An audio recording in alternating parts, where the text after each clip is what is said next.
Again guys, welcome back to the channel.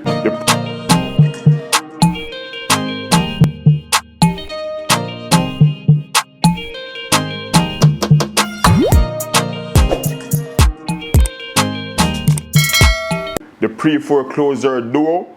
This is the channel where we talk everything real estate. Now remember guys, it is pre-foreclosure, as in seller closer. It is a play on the word from closer.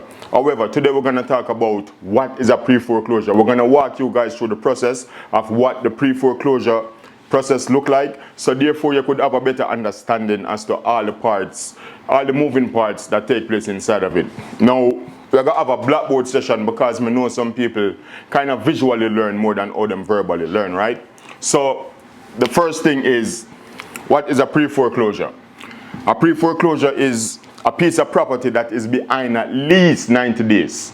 Whenever the pre-foreclosure processes start, that means the homeowner is behind on payments at least for 3 months. In some states, it starts as early as even 2 months. So that is the first thing. The first thing that starts the pre-foreclosure is some missed payment. So the first month, you get a late notice. You get a 30-day late notice. This is what really started. The second month, you get a 60-day late notice. Now remember guys, the owner of the home, what gives the bank the permission?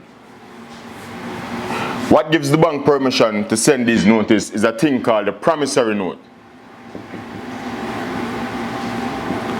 This note is signed whenever the homeowner purchase the property inside the closing documents. So this comes from the closing document that you sign whenever you purchase the home.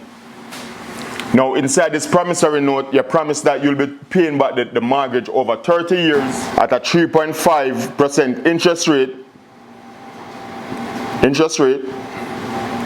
Monthly payment might be $1,500. Let's just stick with that for now. All of these agreement is inside the promissory note. And you late the first payment, them give a late notice, second payment, second notice, third day, not third day, but your third late notice.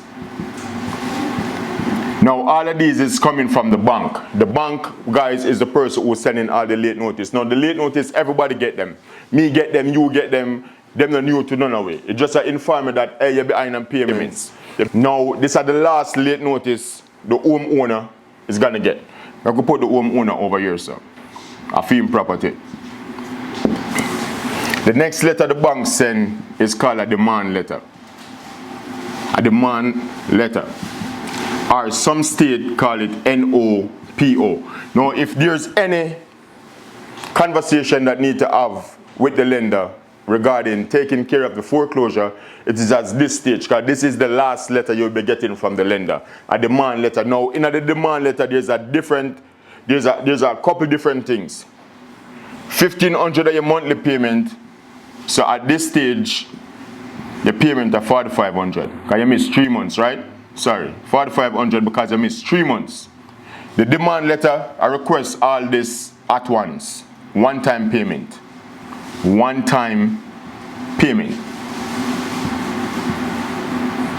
So at this stage, them also I invite you to have a conversation with them regarding how we can resolve this.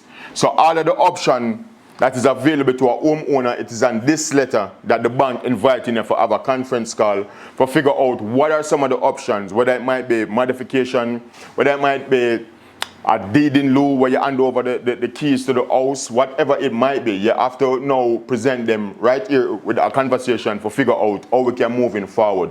But this is the last letter you'll be getting from the bank. So the bank sent 4 letters. The next letter that comes from this is a NOD, meaning notice of default. Now the bank is not the one who sent this out. This out, so the bank here, this is sent out by a foreclosure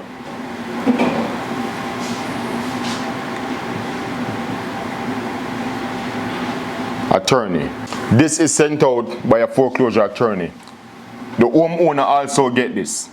homeowner also get this. Him get at least 5 of this. This is the document which actually start the foreclosure process. This is filed at the county along with the promissory note and all of the documents where the foreclosure attorney get together. Some people call this person the trustee also. This is the trustee. This is the person who handling the foreclosure process on behalf of the bank. So at no point in time we talk to the foreclosure attorney whenever we are trying to resolve the issue that a lender is going through, revolving around the arrears, because we call this now the arrears. So at no point in time we discuss the arrears or any type of option there is to get this issue resolved with the foreclosure attorney. It's always the communication with the bank. Of course, we have time when we reach out to the foreclosure attorney, but that's when we're requesting payoff or any type of reinstatement amount, because this foreclosure attorney would have all the fees. These people come with fees, so they would have all the fees and the more correct statement as to what the payoff is or the reinstatement amount. Because whenever the bank hire the foreclosure attorney, this $4,500 now becomes an additional $1,500, because this is actually charged to the seller. So this becomes $6,000 for the reinstatement amount. Because this fee that the foreclosure attorney charge is charged over to the homeowner. Now, this is to inform the homeowner that the foreclosure process has been started. There's one more letter that has been given, which is the last letter. This letter is called the NOT, Notice of Trustee. Now this letter is the final letter. This letter is the letter, the local newspaper also have this. So we're going to put local newspaper. Them also get it, the county get it, the local county website get it. Because guys, remember, the county website get it. Remember, the county is the place where keep all the records for every piece of property inside of that county. That's the record keeping spot. So the notice of trustee, as a matter of fact, the county is the one who issued the notice of trustee to tell the auction date, time and place. So the notice of trustee is where everything is finalized. Them send this to the local newspaper. The local newspaper typically advertise it for at least 4 consecutive weeks, and that's where we come in as helpers. Where we come in as helpers is where, we call the homeowner, we ask the homeowner what is it that they're going to do within the space of 4 weeks to resolve this issue. I will try to walk them through the best possible solution, right? So this is how typically it works. This right here, the local newspaper get it. Everyone get it, including the homeowner. This is also sent by the trustee. The trustee is the one who sent this notice of trustee to inform the homeowner that, hey, there's a time, there's a date, there's a place for the auction. And this is the final letter that has been given to the homeowner.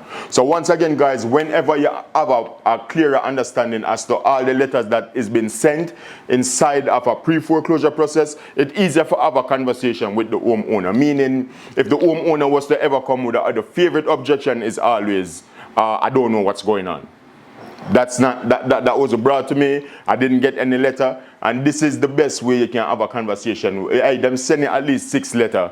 Go check the mail, go see what's happening. At least you're supposed to see at least one of these letters. So there you go, guys. This is just what breaking down the pre-foreclosure process. All the moving parts, of course, there's a little bit more to it, but we're not going to get inside of that. And as again, see inside of the next video. Howdy, if you're Jamaica, you know the rest of that go. Boom, boom, boom.